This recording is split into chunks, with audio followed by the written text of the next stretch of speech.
Bisa saya mulai sekarang, Pak? Ya, silakan. Ya. Assalamualaikum warahmatullahi wabarakatuh. Di sini Waalaikumsalam. dari kelompok satu, saya di sini dari kelompok satu akan mempresentasikan gerakan modernisasi atau pembaharuan di dunia Islam.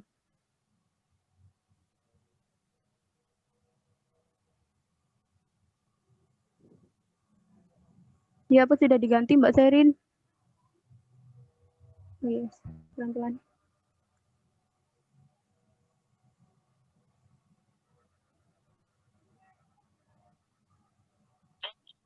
Yang pertama yaitu Mustafa Kamal, tokoh nasional dan pemimpin baru Turki, menyelamatkan Turki dari kehancuran dan dari ancaman negara Barat. Ia berhasil mengusir Yunani dari Turki. Keberhasilan ini menempatkan menjadi tokoh nasionalis yang berpengaruh dalam barisan kaum nasionalis Turki. Selanjutnya, berkat bakat kepemimpinan dan kecemerlangan ide-ide politik, ia berhasil memproklamasikan Turki menjadi negara republik dan ia dipilih sebagai presiden pertama oleh Majelis Nasional Agung. Jabatan ini ia pegang dari tanggal 29 Oktober sampai 10 November 1938.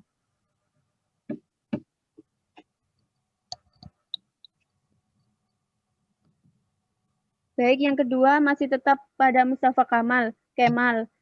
Yang kedua, riwayat hidup dan perjuangannya. Mustafa Kemal selanjutnya disebut Kemal, lahir pada tahun 1981 di Salonika, lalu masuk ke Sekolah Tinggi Militer tahun 1899. 6 tahun kemudian ia berhasil memperoleh ijazah dan diberi pangkat kapten.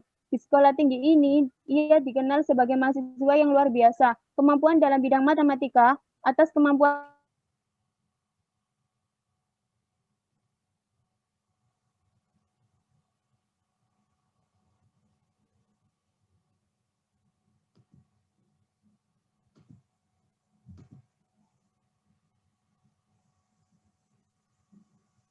Italia pada tahun 1911-1912. Perang Dardanelles 1915 menjadi komandan pasukan dalam Perang Khusus 1916 dan Perang Palestina 1917. Sebagai penghargaan atas kehebatan dalam pertempuran, pangkatnya dinilai dari kolonel menjadi jenderal ditambah dengan gelar Pasha. Pada tahun 1920, Kemal menjadi ketua Majelis Nasional Agung melalui sidangnya di Ankara yang kemudian menghantarkannya menjadi presiden. Pemerintahan diakui baik secara de facto maupun de jure, baik oleh dunia internasional maupun sekutu setelah ditandatangani perjanjian Lausanne pada tanggal 23 Juli 1923. Kemal wafat pada tanggal 10 November 1938. Yang ketiga yaitu Kemal Atatürk, pembaharuannya.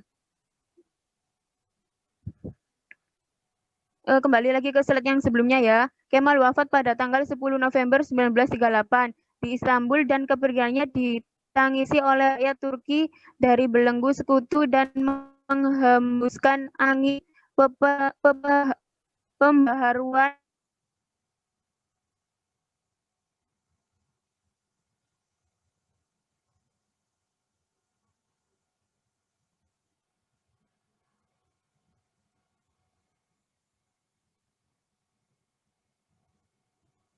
ideal. Karenanya ia ingin mewujudkan peradaban Barat di Turki dengan jalan melakukan westernisasi dan sekularisasi hasil di segala bidang. 3 konsep dasar yang juga merupakan program Kemal dalam melakukan pembahasan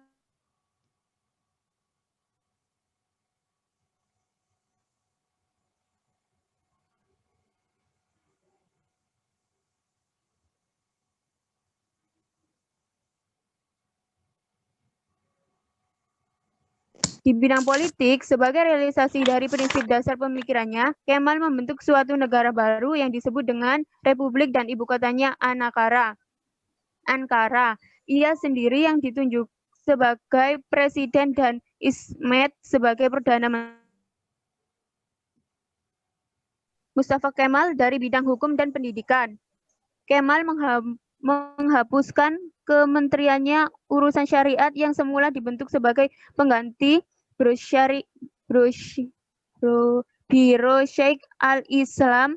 Kemudian pada tahun 1926, hukum syariat diganti oleh undang-undang sipil yang diambil dari undang-undang Swiss. Perkawinan bukan lagi dilakukan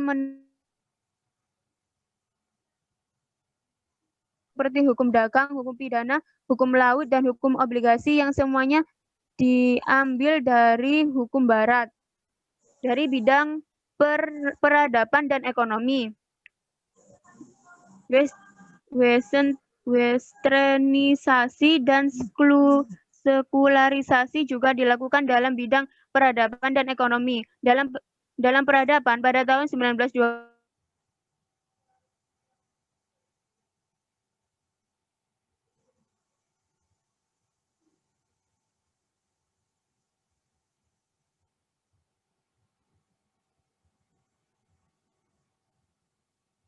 keputusan bahwa azan harus dengan bahasa Turki, bukan bahasa Arab. Al-Quran harus diterjemahkan ke dalam bahasa Turki agar dapat dipahami oleh rakyat Turki. Baik, selanjutnya yaitu dinasti Umayyah. Aliran Barat terjadi konfrontasi fisik dengan Barat untuk menjatuhkan Wina pada tahun 1683. Kontak masuk ini justru menimbulkan kearifan Turki akan ketertinggalannya dalam bidang strategi perang dan militer. Fikret dan Dr. Abdullah Jewdat, tokoh yang tercir ini pernah lari ke Eropa bersama para pemimpin Turki muda dan menetap di Genewa. Taufik Fikret adalah seorang sastrawan. Ia banyak menyerang tradisi lama, termasuk paham-paham keagamaan tradisional sebagai para tokoh yang membaharui di Mesir yang menyerang paham fatalisme di mana Allah dalam paham ini tergambar sebagai Tuhan yang tidak adil dan diserupakan dengan raja yang zalim. Di tengah masyarakat Turki yang masih tradisional, pemikiran agamanya menyebabkan ia divonis sebagai musuh agama. Mohon maaf apabila cara mengeja saya kurang jelas. Dinasti Umayyah aliran Barat. Ya, Mbak, tolong diataskan Mbak Serin. Mbak Serin. Aliran Barat, dinasti Umayyah aliran Barat. Ya, bentar, Mbak. Ya. Bila diamati secara cermat, pandangan. Sudah, saya lanjutkan kembali ya, teman-teman. Dinasti Umayyah aliran Barat. Bila diamati secara cermat, pandangan-pandangan mereka ternyata mereka ini sangat benci kepada para ulama yang melihat tradisi keislaman itu agama Islam dan mengajarkan paham demika pada masyarakat baik melalui sarana pendidikan formal dan non-formal. Menurut Kilshadi, hakiki musuh Islam bukanlah di Eropa tetapi di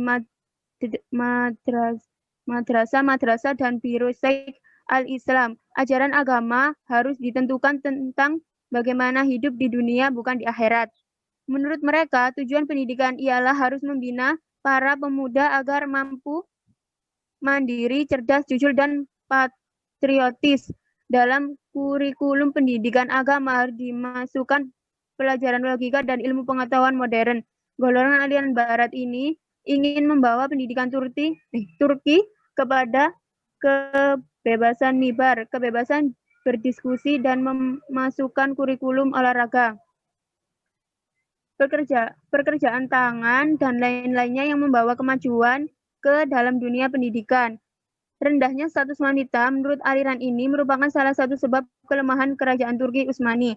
Oleh karena itu, mereka menganjurkan agar ajaran keharusan kerudungan, dan ajaran poligami dihapuskan. Selain itu, mereka juga ingin wanita diberi status dan hak yang sama dengan kaum pria.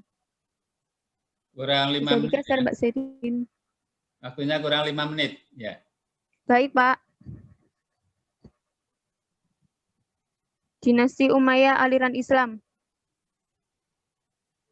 Syarat Islam menurut aliran ini bukan penyebab kemunduran kerajaan Turki Utsmani. Aliran ini bertolak belakang dengan aliran sebelumnya. Untuk memajukan kerjaan, maka syariat harus dijalankan. Meskipun menurut Konstitusi 1876 bahwa agama kerajaan adalah agama Islam, namun kerajaan Turki Utsmani belum dapat dikatakan negara Islam karena menurut mereka syariat Islam belum dilaksanakan secara menyeluruh dalam mengatur negara dan masyarakat.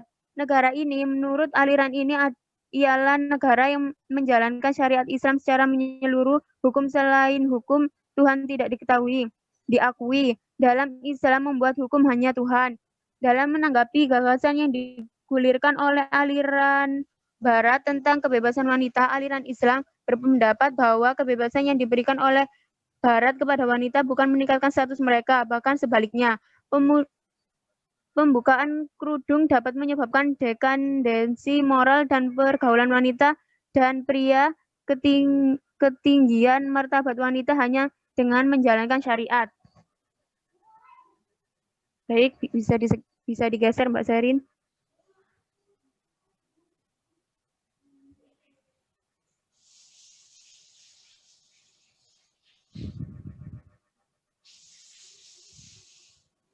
Ya.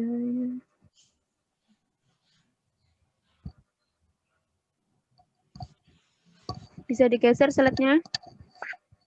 Dinasti Umayyah, aliran Islam. Bahkan menurut Said Halim, sejarah telah berulang kali menunjukkan bahwa peradaban jatuh disebabkan oleh kebebasan dan kekuasaan yang diberikan kepada kaum wanita. Dalam bidang ekonomi, aliran Islam menolak sistem ekonomi kapitalisme dan individualisme Barat. Begitu juga sosialisme dan komunisme. Bunga uang menurut mereka sama dengan riba. Mereka juga mengharamkan asuransi, karena asuransi membawa kepada kekufuran yang ini menyebabkan masyarakat tidak percaya kepada qada dan qadar. Yang mereka tentang ialah pembinaan nilai-nilai sekuler melalui pendidikan. Menurut mereka, hanya agama yang dapat menyelamatkan masyarakat dari dari keruntuhan. Oleh karena itu, mereka ingin membuat sistem pendidikan yang kuat nilai-nilai keislamannya. Kelompok yang terkuat dari aliran ini ialah kelompok Sirat Mustaqim. Ia seorang sastrawan yang tertarik dengan kemajuan Jepang. Dinasti Umayyah aliran Islam, bahkan menurut Said Halim, sejarah telah berulang kali menunjukkan bahwa peradaban jatuh disebabkan oleh kebebasan dan kekuasaan yang diberikan kepada kaum wanita. Dalam bidang ekonomi, aliran Islam menolak sistem ekonomi kapitalis dan individualisme Barat, begitu juga sosialisme dan komunisme. Bunga uang menurut mereka sama dengan riba. Mereka juga mengharapkan asuransi karena asuransi membawa kepada kekufuran. Nah, ini sudah selesai. Ayo Mbak, digeser, dibawa lagi waktunya berjalan. Kurang 3 menit.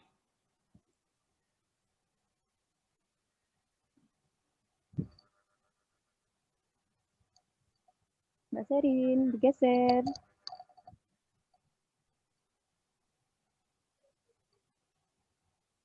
Aliran nasionalis.